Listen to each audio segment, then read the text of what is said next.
everyone. Good morning today. Jesus Army Fellowship Word of God 2 கொரிந்தியர் 5ஆம் அதிகாரம் 17ஆம் வசனம். இப்படி இருக்க ஒருவன் கிறிஸ்துவுக்குள் இருந்தால் புது சிருஷ்டியாய் இருக்கிறான். பழையவைகள் ஒளிந்து போயின, எல்லாம் புதிதாயின. கர்த்தருடைய நாமத்திற்கு மகிமை உண்டாவதாக. இந்த காலை வேளையில் கூட இந்த சத்தத்தை கேட்டு கொண்டிருக்கின்ற தேவனுடைய பிள்ளைகளே, இன்னைக்கு நீங்க புது சிருஷ்டிகளா இருக்க வேண்டும். பழமையானதை மறந்துட்டு எல்லாம் புதிதாக இருக்க வேண்டும்.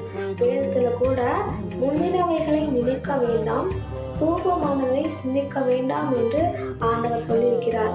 அந்த வார்த்தையின்படி நீங்க நடந்து கொள்ளணும்.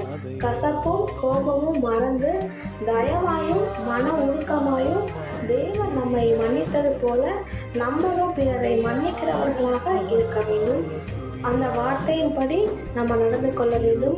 உங்கள் சத்துருக்களை நேசியுங்கள், உங்களை துன்பப்படுத்துகிறவர்களுக்காக ஜெபியுங்கள் சொல்லி கர்த்தர் சொல்லியிருக்கிறார். அப்போ நம்ம முந்தினவைகளை சிந்திக்க வேண்டாம், எல்லாம் புதிதான.